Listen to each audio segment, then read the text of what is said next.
Hello friends, good evening to all. एक बार फिर से आप सब लोगों का नर्सिंग एजुकेशन यूट्यूब चैनल के ऊपर हार्दिक स्वागत है। हम पढ़ रहे थे एंडोक्राइन सिस्टम एनक्लेस सीरीज। एनक्लेस के एमसीक्यू सॉल्व कर रहे हैं। एंडोक्राइन सिस्टम पार्ट 10 के अंदर कुछ और इम्पोर्टेंट एमसीक्यू की बात करेंगे और उसके बाद में अभी जो जिस डिजीज़ को अपन पढ़ रहे हैं वो डिजीज़ है कुशिंग सिंड्रोम के एमसीक्यू को पढ़ रहे हैं। इसके बाद में कुछ एमसीक्यू फ्यूक्रोमोसाइटोमा के रहेंगे और कुछ और इम्पोर्टेंट डिजीज़ के बारे में अपन डिस्कस करेंगे। एंडोक्राइन सिस्टम कंप्लीट होने के बाद में नेक्स्ट मेडिकल सर्जिकल का सिस्टम अपन स्टार्ट करेंगे एमसीक्यू सेशन के साथ में। आप लोगों को थ्योरेटिकल पोर्शन को अच्छे से पढ़ना है ताकि आप जवाब आसानी से दे पाए हर चीज़ को लेके माइंड के अंदर अच्छे कंसेप्ट होंगे तो आप हर चीज़ का आसानी से जवाब दे सकते हैं। आप डायरेक्टली एमसीक्यू सॉल्व करते हैं उससे आपको कुछ चीज़ें समझ में आती है, लेकिन अगर आप थ्योरेटिकल पोर्शन को बहुत अच्छे से समझ लेते हैं उसके बाद में हर एमसीक्यू का आंसर देना बहुत ईजी हो जाता है। तो आज का हमारा फर्स्ट एमसीक्यू आप सबके लिए है। आप सब लोगों को लाइव सेशन के अंदर लगातार अपने जवाब देते रहना है। The nurse should monitor the client with Cushing disease for which of the following. मरीज जो है कुशिंग डिजीज़ का है और आप किस चीज़ के लिए मरीज़ को मॉनिटर करेंगे, ऐसा आपसे पूछा जा रहा है। तो कुशिंग डिसऑर्डर के अंदर क्या हो रहा था, एडिनल कॉर्टेक्स वाले जो सारे हार्मोन है, ग्लूकोकोर्टिकोइड है, एंड्रोजन है, मिनरलोकोर्टिकोइड है, एल्डोस्टेरॉन, ये सारे क्या है एक्सेस होते हैं। इसके साथ में आप क्या मॉनिटर करेंगे। ऑप्शन ए कह रहा है पोस्ट पेरिनियल हाइपोग्लाइसीमिया होता है मरीज़ के अंदर, ऑप्शन बी हाइपोकैलीमिया और ऑप्शन सी के अंदर hyponatraemia, option D decrease urine calcium level. तो आप लोगों को अच्छे से पता है कि पोस्ट पेरिनियल हाइपोग्लाइसीमिया की मॉनिटरिंग किसके साथ में करोगे, जो मरीज़ डायबिटीज़ मेलाइटस का है तो इसके साथ में आपको पोस्ट पेरिनियल हाइपोग्लाइसीमिया को मॉनिटर करने की ज़रूरत नहीं है। ऑप्शन बी के अंदर जो लिखा है हाइपोकैलीमिया, जी हाँ हाइपोकैलीमिया इसका करेक्ट आंसर है। आप हाइपोकैलीमिया के लिए मॉनिटर करेंगे। इसका क्या रीजन है, कुशिंग डिसऑर्डर के अंदर मिनरलोकोर्टिकोइड यानी कि एल्डोस्टेरोन हार्मोन ज़्यादा है। वो हार्मोन क्या करेगा, सोडियम का रिटेंशन करता है और पोटेशियम को एक्सक्रीट आउट करवाता है किडनी के थ्रू। और जब कुशिंग डिसऑर्डर के अंदर ये हार्मोन ज़्यादा है तो ऐसी कंडीशन के अंदर मरीज़ के अंदर हाइपोकैलीमिया डेवलप होने के चांसेस हैं। यही इसका अपोजिट मैंने आपको कल बताया था कि एडिसन डिजीज़ के अंदर क्या होता है, हाइपरकैलीमिया होता है और हाइपोकैलीमिया किसके अंदर होता है, कुशिंग डिसऑर्डर के अंदर होता है। ये स्पेसिफिक चीज़ आपको ध्यान रखनी है और ये बहुत बार एग्जाम के अंदर पूछा हुआ एमसीक्यू है, इसलिए आपको इसको अच्छे से समझना है। ऑप्शन सी के अंदर लिखा है हाइपोनेट्रीमिया, तो हाइपोनेट्रीमिया इसके अंदर नहीं होगा। मिनरलोकोर्टिकोइड यानी कि एल्डोस्टेरोन हार्मोन क्या करता है, सोडियम का रिटेंशन करता है, तो ऐसी कंडीशन के अंदर इसके अंदर मरीज़ के अंदर क्या होगा, हाइपरनेट्रीमिया होगा, हाइपोनेट्रीमिया नहीं होगा। यूरिन कैल्शियम लेवल के साथ में इसका कोई फर्क नहीं पड़ेगा। नेक्स्ट एमसीक्यू अपना, the client with Cushing disease need to modify dietary intake to control symptom in addition to increase protein. Which strategy would be most appropriate? मरीज़ क्या है, कुशिंग डिजीज़ का है और उसकी डाइटरी मॉडिफिकेशन आप कर रहे हो सिम्टम को कंट्रोल करने के लिए, तो क्या ज़रूरी है ये आपसे पूछा जाएगा। कौन सी स्ट्रेटेजी आप फॉलो करेंगे। ऑप्शन ए के अंदर लिखा है इंक्रीज कैलोरी, ऑप्शन बी के अंदर लिखा है रेस्ट्रिक्शन सोडियम, ऑप्शन सी के अंदर लिखा है रेस्ट्रिक्शन पोटासियम, ऑप्शन डी के अंदर लिखा है रिड्यूस फैट टू 10%। तो ऑलरेडी मरीज़ के अंदर जो है फैटी मरीज़ ये नहीं होता है। इसकी जो एक्सट्रीमिटी होती है वो कैसी होती है, थिन होती है। ब्लड वेसल्स फ्रेजाइल हो जाती है, स्किन पूरी फ्रेजाइल हो जाती है कुशिंग डिसऑर्डर के अंदर। सेंट्रल ओबेसिटी रहती है। इसके अलावा बफेलो हम वाला फैट डिपॉजिट होता है नेक के पीछे, उस कंडीशन को अपन बोलते हैं बफेलो। इसके अलावा उसका जो फेस होता है वो मून लाइक अपीयरेंस का होता है। इसके अलावा उसकी जो दोनों एक्सट्रीमिटी होती है अपर और लो वो सारी थिन रहती है। तो इसके अंदर फैट का कोई कनेक्शन नहीं है कि उसका 10% फैट रिड्यूस करेंगे। इसके अलावा ऑप्शन सी के अंदर लिखा है रेस्ट्रिक्शन ऑफ पोटेशियम, तो पोटेशियम का रेस्ट्रिक्शन नहीं करना है। इस कंडीशन के अंदर मरीज में हाइपोकैल्सीमिया हो रहा है तो आपको पोटेशियम का सप्लीमेंट देना पड़ेगा। इसके अंदर पोटेशियम को रेस्ट्रिक्ट नहीं करना है। ऑप्शन ए के अंदर लिखा है इंक्रीज कैलोरी, तो कैलोरी इंक्रीज करने की जरूरत नहीं है, उसकी रेगुलर डाइट को मेंटेन करना है। और आपको रेस्ट्रिक्शन किसको करना है, मरीज के अंदर हाइपरनेट्रीमिया हो रहा है मिनरलोकोर्टिकोइड की वजह से, तो आपको रेस्ट्रिक्शन किसको देना है, सोडियम को रेस्ट्रिक्शन देना है, पोटेशियम को नहीं देना है। तो इसका आंसर क्या रहेगा, B is the correct answer. Next MCQ अपना, bone resorption is a possible complication of Cushing disease. Which of the following intervention should the nurse recommended to help the client prevent this complication? bone resorption कौन सी condition के अंदर होता है, जब भी किसी मरीज के अंदर कुशिंग डिजीज होती है तो ऐसी कंडीशन में मरीज के अंदर जो कॉम्प्लिकेशन के रूप में बीमारी होती है वो बीमारी होती है ऑस्टियोपोरोसिस। और ऑस्टियोपोरोसिस के अंदर क्या होता है, बॉन का कंपोजिशन ब्रेकडाउन हो जाता है, खत्म हो जाता है और बॉन बहुत ज़्यादा वीक हो जाती है। ज़्यादातर ऑस्टियोपोरोसिस जो है ओल्ड एज के साथ में होने वाली बीमारी है, लेकिन जो मरीज़ कुशिंग डिसऑर्डर का है उसको 30 ईयर के अंदर भी हो सकती है। तो ये बोन रिजॉर्प्शन का जो कॉम्प्लिकेशन है इसको जो है प्रिवेंट करने के लिए आप क्या करेंगे, ये आपसे पूछा जा रहा है, क्या इंटरवेंशन लेंगे आप। ऑप्शन ए के अंदर लिखा है increase the amount of potassium in the diet. Option B के अंदर लिखा है maintain a regular programme of weight bearing exercise. Option C के अंदर लिखा है limit dietary vitamin D intake. Option D के अंदर लिखा है परफॉर्म आइसोमेट्रिक एक्सरसाइज। ये जो आइसोमेट्रिक एक्सरसाइज होती है ये किसके लिए होती है, कार्डियो एक्सरसाइज के नाम से जाना जाता है इसको। हार्ट की बीमारी से रिगार्डिंग जो रहता है वो सारी एक्सरसाइज किसके अंदर आती है, आइसोमेट्रिक एक्सरसाइज जो होती है ये कार्डियो के लिए होती है, तो इसका बॉन्ड के साथ में कोई कनेक्शन नहीं है। ऑप्शन सी के अंदर लिखा है limit dietary vitamin D intake, तो इसको लिमिट नहीं करना है, विटामिन डी भी जरूरी होता है बॉन के लिए, इसलिए इसके इंटेक को बढ़ाना होता है, इसको लिमिट नहीं करना है। तो ये भी क्या है, गलत आंसर है। ऑप्शन ए के अंदर लिखा है increase the amount of potassium in the diet, तो पोटेशियम का इंक्रीज करने से जो है बॉन का कोई कंपोजिशन पोटेशियम के साथ में इसका कोई कनेक्शन नहीं है, पोटेशियम बॉन का कंपोजिशन नहीं बनाता है, तो ये चीज़ भी आपको इसके साथ में जवाब नहीं देना है। बॉन के लिए क्या जरूरी है, जब भी आप जो है हाँ जो है वेट बियरिंग वाली एक्सरसाइज करते हो, अगर कोई आप में से कोई जिम जाता है तो इस चीज़ की इंपॉर्टेंस आपको पता है। जब भी आप जिम जाते हो तो आपसे वेट बियरिंग वाली एक्सरसाइज करवाते हैं, जिससे आपकी मसल्स और बोन का क्या है स्ट्रेंथ बढ़ता है, आपका स्टेमिना इंक्रीज होता है। तो आपको क्या करना है, मेंटेन करना है अपनी रेगुलर लाइफ के अंदर, क्या करना है, वेट बियरिंग वाली एक्सरसाइज करनी है अपनी बोन को मजबूत बनाने के लिए। तो इसका आंसर क्या रहेगा, B. B is the correct answer. आज सारे एमसीक्यू का जवाब क्या आ रहा है, बी। नेक्स्ट एमसीक्यू अपना है a priority in the first 24 hour after a bilateral adrenalectomy is. मरीज के अंदर क्या हुआ है, बाइलेटरल एडिनलेक्टमी हुई है, एडिनल ग्लैंड को निकाल दिया है, और फर्स्ट 24 आवर में कौन से कॉम्प्लिकेशन के लिए आप मॉनिटर करेंगे मरीज को, ये आपसे पूछा जा रहा है। ऑप्शन ए के अंदर लिखा है beginning oral nutrition, oral nutrition पे फोकस करेंगे आप। ऑप्शन बी के अंदर लिखा है promoting self care activities. Option C के अंदर लिखा है प्रिवेंटिंग एडिनल क्राइसिस, और ऑप्शन डी के अंदर लिखा है एम्बुलेशन इन द हॉलवे।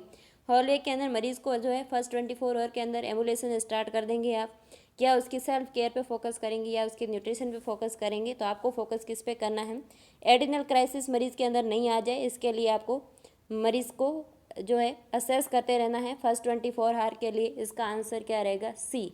इसका क्या रीजन है, जब भी आप एडिनल ग्लैंड को निकालेंगे तो सारे जो हार्मोन है एडिनल ग्लैंड के वो क्या हो जाएंगे, कम। तो सारे हार्मोन जो बॉडी के अंदर कम होंगे तो ऐसी कंडीशन में कौन सा क्राइसिस डेवलप हो सकता है मरीज के अंदर, एडिनल क्राइसिस डेवलप हो जाता है। इसके बाद में जैसे ही इसका पोस्ट ऑपरेटिव मैनेजमेंट होने के बाद में इस जो एडिनल ग्लैंड के हार्मोन होते हैं वो हार्मोन लॉन्ग लाइफ उसको रिप्लेसमेंट किया जाता है ड्रग के साथ में। लेकिन जैसे मरीज़ को जो है ग्लूकोकोर्टिकोइड ओरली दिया जाता है तो सारे स्टेरॉयड हार्मोन भी दिए जाएंगे, तो वो तो लेटर ऑन का मैनेजमेंट है, लेकिन आपको इनिशियली किसके लिए मॉनिटर करना है, एडिनल क्राइसिस मरीज़ के अंदर नहीं आ जाए इसके लिए आपको मॉनिटर करना है, जिस मरीज़ की दोनों एडिनल ग्लैंड को निकाल दिया है। तो इसका आंसर क्या है, C. C is the correct answer. Next MCQ अपना, because of steroid excess after a bilateral adrenalectomy the nurse should assess the client for. मरीज़ के अंदर क्या है, स्टेरॉयड एक्सेस हो रहे हैं आफ्टर एडिनलेक्टमी, तो आप किस चीज़ के लिए असेस करेंगे, ऐसा आपसे पूछा जा रहा है। ऑप्शन ए है post operative confusion, option B के अंदर है delayed wound healing, option C के अंदर लिखा है एम्बोलाई, और ऑप्शन डी के अंदर लिखा है माल न्यूट्रिशन के लिए। तो आप किस चीज़ के लिए असेस करना है, आप सब लोगों को कमेंट बॉक्स में लगातार अपने जवाब देते रहना है। मरीज़ के अंदर क्या है, स्टेरॉयड एक्सेस हो रहे हैं, और जब बॉडी के अंदर स्टेरॉयड एक्सेस होते हैं तो आप सबको पता है स्टेरॉयड क्या करवाता है, बॉडी के अंदर हाइपरग्लाइसीमिया करवाता है, और हाइपरग्लाइसीमिया क्या कोज कर सकता है, वुंड हीलिंग को डिले कर सकता है। तो आप सब लोगों को जवाब क्या देना है इसका, B. B is the correct answer. कैसे, एक्सेस स्टेरॉयड क्या कोज करता है, हाइपरग्लाइसीमिया बॉडी के अंदर, और हाइपरग्लाइसीमिया यानी कि कई बार आपने डायबिटीज़ वाले मरीजों को देखा होगा, उनके अंदर डायबिटिक फुट हो जाता है, जो भी उनकी बॉडी के अंदर घाव होते हैं वो बढ़ते नहीं है, तो उसका रीज़न क्या रहता है, हाइपरग्लाइसीमिया। जब बॉडी के आपके ब्लड के अंदर ग्लूकोज का लेवल ज़्यादा है तो वहाँ पे बैक्टीरिया को अपनी ग्रोथ करने की जगह मिल जाती है, वो अच्छा इन्वायरमेंट मिल जाता है, तो वो वुंड हीलिंग डिले हो जाती है। तो एक्सेस स्टेरॉयड हाइपरग्लाइसीमिया करवाते हैं और उसकी वजह से क्या है, वुंड हीलिंग डिले हो सकती है। एम्बोलाई मरीज़ के अंदर नहीं हो सकता, माल न्यूट्रिशन का कोई उसके साथ कनेक्शन नहीं है, और पोस्ट ऑपरेटिव कन्फ्यूजन मरीज़ के साथ में नहीं रहता है। तो इसका आंसर क्या रहेगा, B. B is the correct answer. Next MCQ अपना, as the nurse assists the post-operative client out of bed, the client report having gas pain in the abdomen. Which of the following is the most effective nursing intervention to relieve the discomfort? मरीज़ क्या है, post operative मरीज़ है, उसको क्या है, gas बन रही है और एब्डोमेन के अंदर पेन हो रहा है, इसके अंदर आप नर्सिंग इंटरवेंशन क्या लेंगे इसकी डिस्कम्फर्ट को कम करने के लिए, ऐसा आपसे पूछा जा रहा है। ऑप्शन ए के अंदर लिखा है encourage the client to ambulate, option B के अंदर लिखा है insert a rectal tube, option C के अंदर लिखा है insert a nasogastric tube, option D के अंदर लिखा है encourage the client to drink carbonate liquid. तो किस चीज़ के लिए आप जो है मरीज़ को बोलेंगे। ये जो आपने मार्केट के अंदर ईना सुना होगा कि किसी को गैस बनती है तो वो जाके क्या करते हैं, ईने की पुड़ी ला के पी लेते हैं, तो वो ज़्यादा गैस कोज करती है, वो गैस को रिलीव नहीं करती है। ये आप एज ए मेडिकल पर्सन आपको इस चीज़ का नॉलेज होना चाहिए।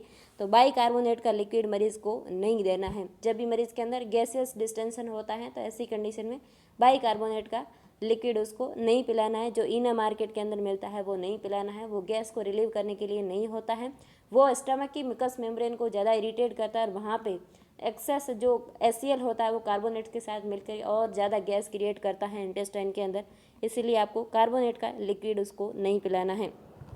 एनजी ट्यूब इंसर्ट करने का कोई रीज़न नहीं है। एनजी ट्यूब कहाँ तक जाती है, स्टमक तक जाती है, और गैसियस डिस्टेंशन ज़्यादा कहाँ पे रहता है, इंटेस्टाइन के अंदर एयर इंसर्ट होती है तब गैसियस डिस्टेंशन ज़्यादा आता है।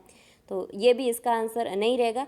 रेक्टल ट्यूब डाल के गैस को जो है रिलीज़ करने की ज़रूरत नहीं है। आपको क्या करना है, पोस्ट ऑपरेटिव मरीज़ के अंदर क्या है, उसके कॉम्प्लिकेशन को कम करने के लिए, एब्डोमिनल डिस्टेंस को कम करने के लिए मरीज़ को एमुलेट करते हैं।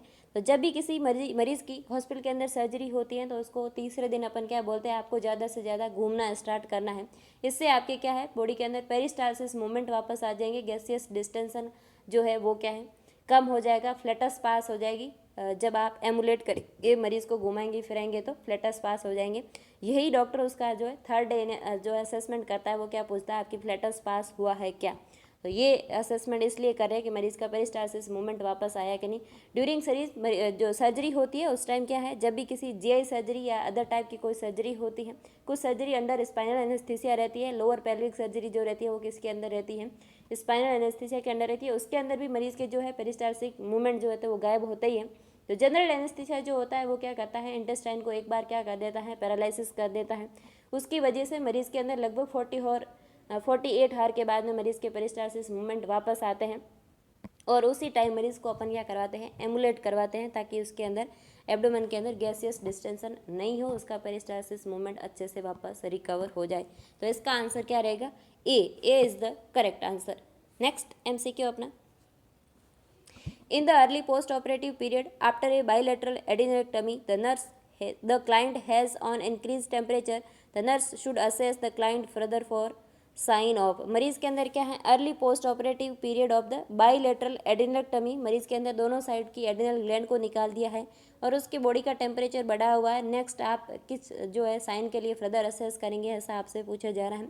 ऑप्शन ए के अंदर लिखा है मरीज़ के अंदर डिहाइड्रेशन हो जाएगा, ऑप्शन बी के अंदर लिखा है पुअर लंग एक्सपेंशन होगा, ऑप्शन सी के अंदर लिखा है वुंड इन्फेक्शन होगा, मरीज़ के अंदर डी ऑप्शन में लिखा है यूरिनरी ट्रैक का इन्फेक्शन हो जाएगा।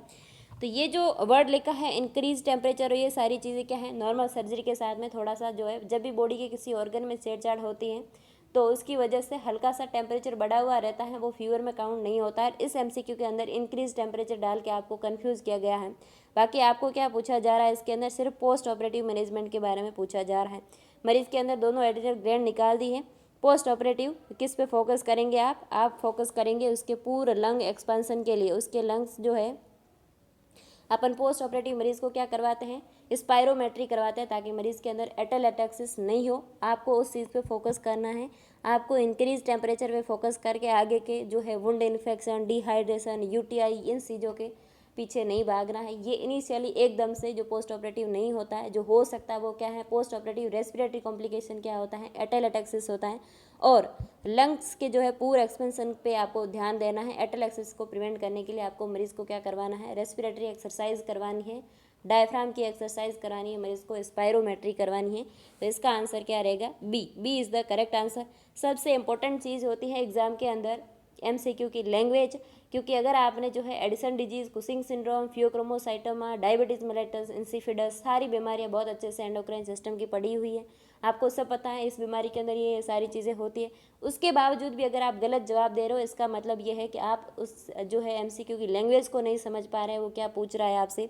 ये जो इंक्रीज टेम्परेचर और ये डाल के फर्दर साइन किस चीज़ के लिए असेस करेंगे, ये सिर्फ घुमाने की बात है। इसने पूछा था आपको क्या है, अर्ली पोस्ट ऑपरेटिव पीरियड के अंदर आप किस चीज़ पे फोकस करेंगे। तो पोस्ट ऑपरेटिव मरीज के अंदर रेस्पिरेटरी कॉम्प्लिकेशन क्या होता है, एटेलेटेक्सिस होता है, तो आपको फोकस उस सिम्टम पे करना है। जो यूटीआई मरीज के अंदर होगा, तो क्या पोस्ट ऑपरेटिव इनिशियली कैथेटर डालते ही मरीज के अंदर यूटीआई हो जाता है, ऐसे इनिशियली नहीं होता है, हो सकता है लेकिन वो लेटर ऑन की कंडीशन है। अर्ली पोस्ट ऑपरेटिव ये कॉम्प्लिकेशन नहीं होते हैं। तो आपको इसका जवाब क्या देना है, B is the correct answer. Next MCQ अपना, after a bilateral adenectomy for Cushing disease, the client will receive periodic testosterone injection. The expected outcome of these injection is, आपको क्या है, मरीज के अंदर एडिनेक्टमी हुई है और ये मरीज अब क्या कर रहा है, पीरियोडिक टेस्टोस्टेरोन का इंजेक्शन ले रहा है, और इसका जो है एक्सपेक्टेड आउटकम क्या रहेगा इस इंजेक्शन का, ऐसा आपसे पूछा जा रहा है। ऑप्शन ए के अंदर लिखा है balance reproductive cycle, option B के अंदर लिखा है restored sodium and potassium balance, option C के अंदर लिखा है stimulate protein metabolism, option D के अंदर लिखा है स्टेबलाइज मूड स्विमिंग। तो मूड स्विमिंग के लिए जो जिम्मेदार हार्मोन होते हैं वो कौन सा हार्मोन रहता है, एस्ट्रोजन और प्रोजेस्टेरोन रहते हैं, स्पेशली एस्ट्रोजन हार्मोन रहता है, तो टेस्टोस्टेरोन का इसके साथ में कोई कनेक्शन नहीं है। इसके बाद में ऑप्शन बी के अंदर लिखा है रेस्ट्रिक्ट, जो है रीस्टोर करेगा सोडियम और पोटेशियम को, तो सोडियम और पोटेशियम को रीस्टोर करने का काम कौन करेगा, एल्डोस्टेरोन मिनरलोकोर्टिकोइड करेगा, टेस्टोस्टेरोन का इसके साथ में कोई कनेक्शन नहीं है। ऑप्शन ए के अंदर लिखा है balance reproductive cycle, reproductive hormone ये जरूर है लेकिन ये अकेला हार्मोन रिप्रोडक्टिव साइकिल को मेंटेन नहीं करता है, इसके लिए इसके साथ में एस्ट्रोजन चाहिए, एंड्रोजन हार्मोन चाहिए, उसके बाद में टेस्टोस्टेरोन हार्मोन चाहिए। तो ये अकेला इंजेक्शन टेस्टोस्टेरोन का ले रहा है, इससे जो है उसकी सेक्सुअल साइकिल जो है बैलेंस में आएगी, ऐसा नहीं होता है। हालांकि ये सेक्स हार्मोन है लेकिन ये अकेला हार्मोन इस चीज़ को मेंटेन नहीं कर सकता। तो ये क्या काम करेगा, स्टिमुलेट करेगा प्रोटीन मेटाबॉलिज्म को, किसको करेगा, प्रोटीन मेटाबॉलिज्म को स्टिमुलेट करेगा। अभी जब मैं ये सी जवाब दे रही हूँ तो आपको जो है ऐसा लगेगा कि ये प्रोटीन का मेटाबॉलिज्म कैसे करवाता है टेस्टोस्टेरोन हार्मोन। तो जी हाँ, ये क्या करता है, प्रोटीन का मेटाबॉलिज्म को स्टिमुलेट करता है, और ये हार्मोन जो है प्रोटीन का मेटाबॉलिज्म करवाता है, और ये जो है मेल और फीमेल दोनों के लिए सेकेंडरी सेक्सुअल कैरेक्टराइज को डेवलप करने के लिए हेल्प करता है प्रोटीन का मेटाबॉलिज्म करवा के। और ये अकेला जो है रिप्रोडक्टिव साइकिल को मेंटेन नहीं करता है, ये प्रोटीन का मेटाबॉलिज्म करवाता है, जिससे मेल और फीमेल के अंदर क्या होता है, मेनली मेल के अंदर टेस्टोस्टेरोन जिम्मेदार है सेकेंडरी सेक्सुअल कैरेक्टराइज को डेवलप करने के लिए। तो सी इसका क्या रहेगा, करेक्ट आंसर रहेगा। आज के लिए इतना ही, नेक्स्ट अपन मिलेंगे नेक्स्ट लेक्चर में, तब तक के लिए धन्यवाद। आप सब लोगों ने इस वीडियो लेक्चर से कुछ नया सीखा है तो वीडियो को दूसरे लोगों तक शेयर जरूर करें ताकि दूसरे लोग भी अपनी पढ़ाई को कंटिन्यू कर सकें। अभी मेरी नाइट ड्यूटी है तो नंबर ऑफ एमसीक्यू बढ़ाना थोड़ा सा मुश्किल है, कम पढ़ रहे हैं लेकिन लगातार पढ़ रहे हैं, लगातार कुछ नया सीख रहे हैं, ये इंपॉर्टेंट है, नंबर ऑफ एमसीक्यू इंपॉर्टेंट नहीं है। अगर आपके कंसेप्ट बहुत अच्छे क्रिएट हो जाते हैं कुछ चीज़ों को सुन के पढ़ के, तो ये ज़रूरी है एग्जाम के लिए। फिर अगर यही एमसीक्यू की लैंग्वेज घुमा के अगर आपको कुछ पूछा जाएगा तो आप जवाब आसानी से दे देंगे। ऐसे मार्केट के अंदर बुक के अंदर बहुत सारे एमसीक्यू पड़े हैं, लेकिन उनको समझने के लिए अगर आपको कोई एक्सप्लेनेशन दे रहा है साइड का तो वो समझना आपके लिए बेहतर है मेरे हिसाब से। बाकी अगर नंबर ऑफ़ एमसीक्यू बढ़ाने हैं तो वो भी मैं बढ़ा दूंगी, वो तो फिर ऐसा होगा कि मैं फटाफट एमसीक्यू सॉल्व करा दूंगी, उसके ज़्यादा रैशनली एक्सप्लेन नहीं कर पाऊंगी, इसलिए मैं जो है नंबर ऑफ़ एमसीक्यू कम लेती हूँ। और अगर आपको कुछ और डाउट भी है तो आप कमेंट बॉक्स में ज़रूर बताएं, उसको भी अपन सॉल्व करेंगे। तो आज के लिए इतना ही, थैंक यू।